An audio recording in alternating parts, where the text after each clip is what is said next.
Vamos a revisar este modelo anatómico, este modelo acá en 3D de nuestro cerebro, pero vamos a hablar también de la enfermedad de Alzheimer, ¿ya? El sistema nervioso central está formado por, obviamente, lo que es el cerebro y la médula espinal. Acá lo que se puede observar es todo lo que es el cerebro y lo que está acá es tronco encefálico, médula espinal como tal, digamos. em, no se puede observar porque la médula espinal sería desde este punto hacia abajo, pero estaríamos hablando de todo lo que es el sistema nervioso central. Ahora, el cerebro es el órgano más complejo del cuerpo y es responsable del pensamiento, del comportamiento, las emociones, la memoria. La corteza cerebral, que es la parte más externa, acá donde dice corteza cerebral, es la parte más externa del cerebro y se desempeña en un papel importante. Generalmente se relaciona con áreas del lenguaje, memoria, razonamiento, pensamiento, aprendizaje, toma de decisiones, todo lo que es funciones ejecutivas, ¿cierto? Y lo que podemos observar acá también en este modelo, voy a achicar otro poquito y subir, es acá el hipocampo, que desde este corte donde estábamos nosotros, voy a retroceder, que estoy en una mirada, ¿cierto?, frontal, ¿ya? Estoy en una mirada frontal, estoy por anterior, y lo que se hizo en el cerebro fue un corte coronal. Se fijan que podemos ver como de la mitad del cerebro hacia adentro, pero eso se ve extraño. Y acá podemos ver el hipocampo, ¿sí? El hipocampo es una estructura situada en la parte inferior, aquí estamos abajo, inferior del cerebro, y juega un papel vital en lo que es el aprendizaje y la memoria. Los ventrículos, que están en esta zona como más centralizada, ya, y de la línea media del cuerpo, acá están los ventrículos, nos vamos a acercar. En este caso sería este espacio que está acá, los ventrículos laterales, derecho e izquierdo. Em, Como les mencionaba, forman una red de cavidades que albergan el líquido cerebroespinal o cefalorraquídeo. Y este líquido rodea el cuerpo y la médula espinal para que tenga, ¿cierto?, una producción constante de amortiguación y nutrientes. Ahora, ¿qué pasa en la enfermedad de Alzheimer? Que es una enfermedad neurodegenerativa, ¿cierto?, del envejecimiento, donde nuestro cerebro empieza a tener ciertas alteraciones morfológicas, o sea, que cambia la forma del cerebro, pero también cambia la red neuronal, ¿ya? Esto se le conoce como atrofia o encogimiento. Esta atrofia del tejido cerebral afecta principalmente a estas áreas responsables de la memoria, la que hablábamos acá, de la corteza, ¿cierto? La corteza cerebral. Si se fijan, cuando tenemos un cerebro con Alzheimer, la corteza cerebral se pone más delgada. Los surcos quedan más abiertos porque los giros se disminuyen su tamaño, ¿sí? Entonces, ¿qué pasa? Que si se reduce el volumen de la corteza cerebral, tenemos estas alteraciones de memoria, de pensamiento a nivel superior de las funciones ejecutivas. Y no solamente la corteza se adelgaza, sino que si se fijan, los ventrículos están mucho más grandes porque se dilatan. Ya los ventrículos se dilatan, se agrandan, y lo que genera esto de que hay una especie de comprensión, ¿ya? Compresión. Una compresión donde los ventrículos, al agrandarse, presionan internamente la masa cerebral. En la medida que va avanzando la enfermedad de Alzheimer, la corteza cerebral también se vuelve más delgada, como ya lo habíamos mencionado. Si se fijan acá, se notan mucho más los surcos de los lóbulos cerebrales, ¿sí? Recordemos que esto no debería ser así. El cerebro siempre tiene que estar como bien rellenito, bien esponjadito, bien redondito, obviamente con sus surcos y sus giros, pero no con esta estructura como de nuez, ¿cierto? Entonces, al haber una corteza más delgada, hay reducción de los giros cerebrales, aumentan los surcos, se disminuye la corteza, se disminuyen las funciones ejecutivas, la memoria, el razonamiento, la toma de decisiones, las emociones, la personalidad. Y como resultado final, la atrofia cerebral en general genera, ¿cierto?, un proceso en el cual las personas con la enfermedad de Alzheimer empiezan a olvidar no solamente memoria como esporádica, sino que también memoria a mediano y largo plazo. ¿Ya? También cambia la personalidad de las personas con Alzheimer en estadios más avanzados. Vamos a conversar en otro quizás capítulo de que esta enfermedad propiamente tal tiene ciertas fases o estadios. Acá estamos viendo solamente la estructura neuroanatómica de una persona con enfermedad de Alzheimer o de un cerebro con enfermedad de Alzheimer. Entonces, hablábamos de que los ventrículos se agrandan, pero si se fijan acá el hipocampo, la parte de las emociones y funciones como más primitivas se reducen. El hipocampo está completamente reducido. Vamos a entrar en lo que es a nivel de neuronas. Les quiero mostrar acá esta imagen donde se pueden ver neuronas. En este caso son como neuronas, ¿cierto?, multipolares o multifuncionales, motoras. Si se fijan, son multidireccionales, tiene no solo el axón como sale acá en azulito, sino que los terminal axónicos ya son de múltiples dirección. Ya tenemos no solo uno, tenemos muchos, incluso botones sinápticos, y las dendritas también son muchas dendritas. El cuerpo celular es uno solo, está ubicado solamente en un punto de la neurona, de la célula nerviosa, y generalmente a esta red ya eléctrica, si se fijan, pasa la información de una neurona a dos neuronas de forma bidireccional, unidireccional, porque va desde esta neurona A, le vamos a colocar a la B y C. Unidireccional porque va desde un punto a otro, pero se va a dos neuronas a la vez. Esta envío de información de la sinapsis, ¿cierto? Sinapsis eléctrica, porque estamos hablando de neuronas, ¿ya? Neuronas propiamente tal. Ahí sí. Si se fijan, acá la información se mantiene bien fluida, bien constante, porque es un funcionamiento normal y sano. En enfermedades como Alzheimer, como estábamos conversando, no es solamente hay un cambio morfológico, sino que también estas neuronas, estas células neuronales o células nerviosas, empiezan a perder funcionamiento. Entonces hay un cambio en el comportamiento de la sinaptogénesis, ya de la sinapsis, y hay un comportamiento de la morfología de las neuronas. Las neuronas pueden morir siempre, en cualquier momento a lo largo de la vida, pero en la enfermedad de Alzheimer se empieza a aumentar, ¿cierto? Es también muerte neuronal, y también hay un déficit en el procesamiento de esta información. Entonces vamos a repetir, en el cerebro, en el cual está formado por miles de millones de neuronas, que en realidad son células, cada neurona es una célula, está formado por un cuerpo, ¿cierto? Por un axón, por una terminal axónica, dendritas, ¿sí? Entonces vamos a repetir acá, tenemos destacado cada parte del cuerpo, ya del celular, donde adentro está el núcleo, ¿sí? Con su nucleolo, con toda la parte biológica de una célula.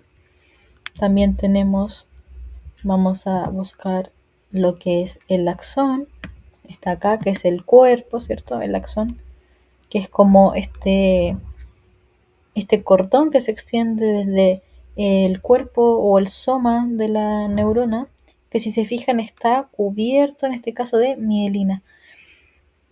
Recordamos brevemente lo que es la mielina. Es una forma en la cual a través de células de la glía se va haciendo una especie de recubrimiento para que la información eléctrica, ¿cierto? Y la información nerviosa sea mucho más fluida, mucho más rápida, ¿ya? Esto muy a grandes rasgos y muy básico, a lo mejor lo podemos revisar en otro capítulo. Pero básicamente acá está el axón a través de la vaina de mielina que permite que la información sea mucho más rápida. Y vamos a llegar a las dendritas y a los botones sinápticos. Entonces, tenemos acá los terminales axónicos con sus dendritas, ¿cierto? Y sus botones. Las dendritas son estas ramificaciones y el botón sináptico son estos puntitos que podemos observar, ¿ya? Bien, esta es la información natural, normal, en la cual en su cerebro ocurre día a día. Las neuronas transmiten señales eléctricas de una célula a otra, ya en la sinapsis. Y en estos espacios donde se produce entre el terminal del axón, vamos a checar acá, para que lo vean, entre el terminal del axón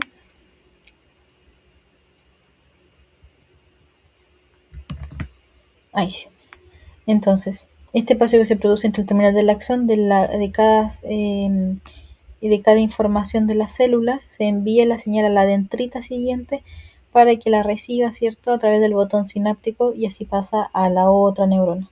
¿Sí? Entonces pasa de una neurona a una neurona B a través desde el cuerpo, por el axón, por la terminal axónica, la dendrita y el botón sináptico, tanto pre y postsináptico, ¿ya? He avanzado un poquito más. Desde esa información nerviosa, desde las células que veíamos anteriormente, los neurotransmisores que salen acá, si se fijan, dicen neurotransmisores, receptores de los neurotransmisores, dice acá arriba neurona presináptica. Básicamente lo que hicimos fue, esas neuronas que estaban allá, entramos un poquito más, estamos acá entre una dendrita y otra dendrita, entre una neurona A y una neurona B. Pero recuerden que no es el soma, sino que son la parte final desde la terminal axónica, las dendritas y el botón sináptico, ¿ya? Entonces aquí estamos entre la información de una neurona A y una neurona B. ¿Cómo se transmite esa información? A través de neurotransmisores. Cuando hablamos de una neurona presináptica y una neurona postsináptica, simplemente estamos hablando de que la neurona A va a pasar la información a la neurona B. La A es la pre y la B es la post, ¿ya? Entonces desde una a otra. La información acá en esta imagen viaja unidireccional, si se fijan va desde la pre a la post. Hay algunos tipos de neuronas que son bidireccionales, o sea que pueden ir en ambas direcciones. Las células dependen siempre de una combinación de señales eléctricas y químicas para transmitir toda esta información de una a otra neurona y que pueda llegar a ciertas áreas del cerebro y del cuerpo. Las señales químicas se transmiten a través de pequeñas moléculas. Si se observan acá, hay una liberación, ¿cierto? Y una captación de moléculas. Estas moléculas se llaman neurotransmisores. Acá como sale el nombre. Neurotransmisores. Estos se liberan desde una neurona presináptica hacia el espacio abierto, este espacio que está acá, porque no se tocan en sí misma, hay un espacio, hay una abertura. En este espacio, entre las dos células, ocurre la sinapsis. Estos neurotransmisores se unen a la superficie de la neurona siguiente, donde acá en la neurona postsináptica tenemos los receptores. Miren qué hermosos los receptores.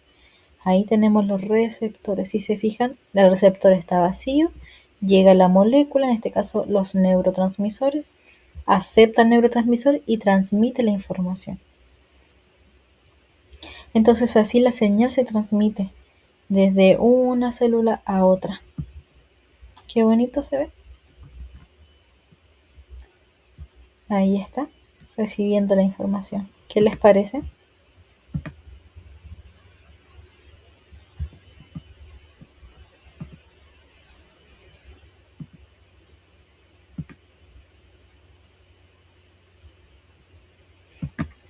Entonces, eso era lo que pasa de forma natural, normal. Volvamos al cerebro con Alzheimer. En una persona con la enfermedad de Alzheimer, factores genéticos y ambientales que la provocan, ¿cierto? Acumulan ciertos depósitos. Miren, aquí hay la placa beta amiloide. Si se fijan, se unieron algunos depósitos, generando que estos receptores no puedan captar bien la información, la señal. Miren, ahí está la placa beta amiloide. Qué bonita se ve. Se junta, se acumula y lo que va a hacer es impedir el paso de la información de una neurona a otra. Entonces, los receptores no pueden tomar esta información, esta señal. ¿Sí? Vamos a agrandar un poquito. Entonces, estos depósitos que afectan la función de las neuronas del cerebro hacen que se pierda la conexión interneuronal. Entonces estas pequeñas son pequeñas proteínas, ¿ya? Son pequeñas proteínas llamadas beta amiloide, están presentes en el cerebro de forma normal. Pero ¿qué pasa? Que en la enfermedad de Alzheimer, una de las teorías es que hay mucha acumulación de la placa beta amiloide. Entonces, como hay mucha circundante, genera una alteración en el equilibrio como del funcionamiento cerebral, ¿ya? Entre la comunicación cerebral y el transporte de las células. Una vez que en el cerebro normal, una vez que eso esté como regulado entre la contaminación circundante que hay y la eliminación de esa información circundante o esa proteína circundante, no pasa nada. Pero como en el cerebro con Alzheimer, esta placa amiloide hay más de lo que la célula de la glía puede comer, genera esta capacidad de agrupamiento. Se empieza como a acumular. Se fijan que está como toda dispersa en un inicio la placa amiloide y luego se agrupa. Es porque hay tanto acumulado en el espacio. Ahí tenemos muchas proteínas separadas, se empiezan a agrupar porque el cerebro no las puede eliminar, se siguen agrupando y lo que hacen es impedir el paso, ¿sí? Entonces estos racimos que crean a medida que se forman generan esta especie de placa y estas placas interfieren, como ya dijimos, en la información celular, bloqueando estas señales de neurotransmisores. Entonces las placas de amiloides son una clave en la progresión de la enfermedad de Alzheimer y contribuye a la pérdida de memoria, porque si no tenemos la información en la neurona B, no llega a donde debería llegar, ya a la vía de información, a una área del cerebro, a una área de comunicación, de escucha, de memoria, incluso una respuesta motora. Queda muy bien representado acá la placa beta amiloide, que es la acumulación, ¿cierto? La placa beta amiloide son estas acumulaciones de proteínas circundantes que naturalmente están en el cerebro, pero en la enfermedad de Alzheimer hay una sobreacumulación porque las células de la glía, células que sostienen esta red neuronal, que limpian, que fagocitan los desechos metabólicos del cerebro, no son capaces de comer toda esta cantidad de proteína amiloide, empezándose a agrupar hasta que forma una placa que altera la información eléctrica, la información, ¿cierto?, del neurotransmisor y del receptor de una neurona presináptica a una neurona postsináptica.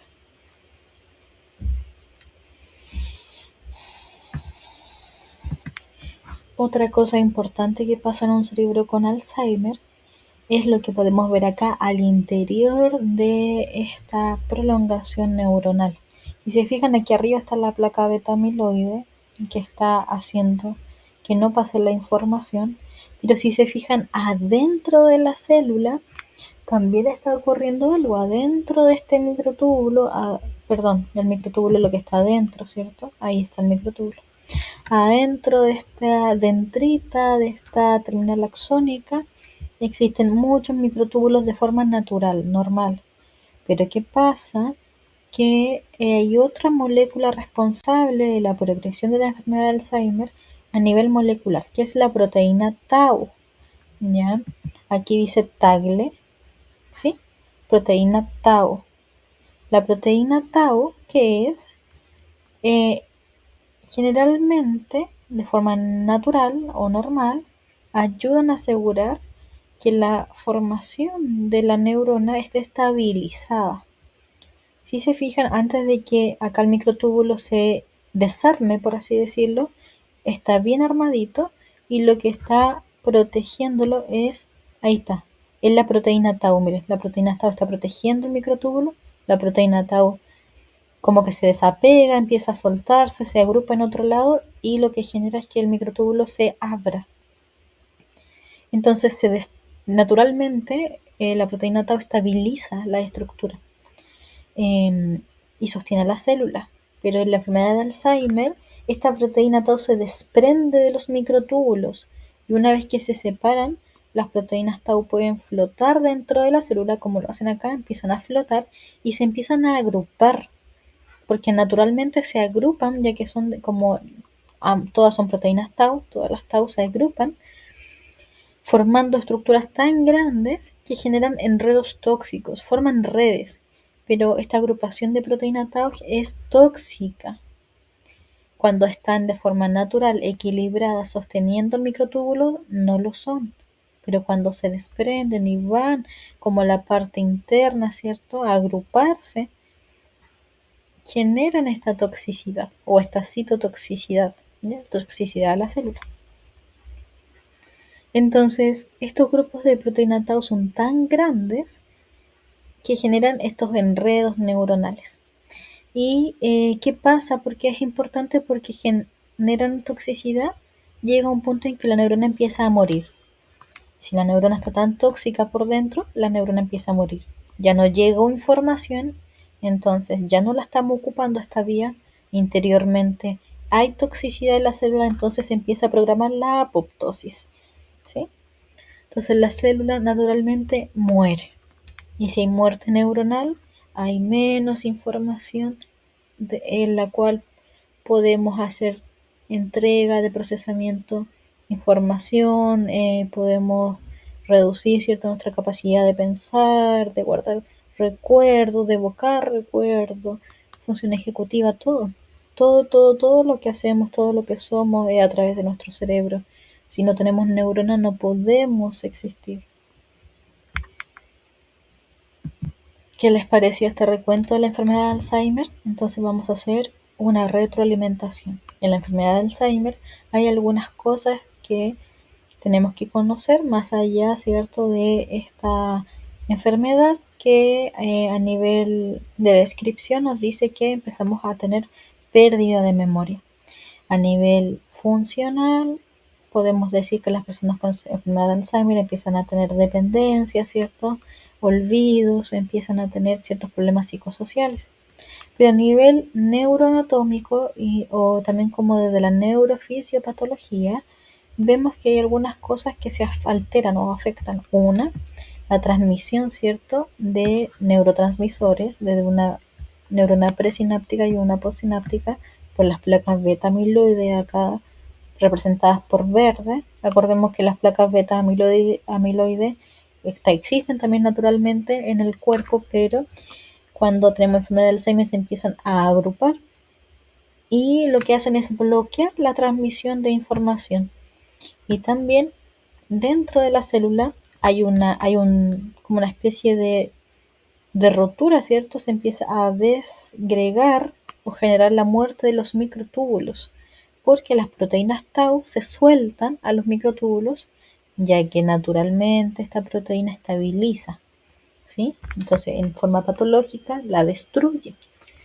Y estas proteínas tau se van agrupando, y esta proteína agrupada, flotando dentro del citoesqueleto de la célula, genera toxicidad. Y esa toxicidad programa la muerte neuronal.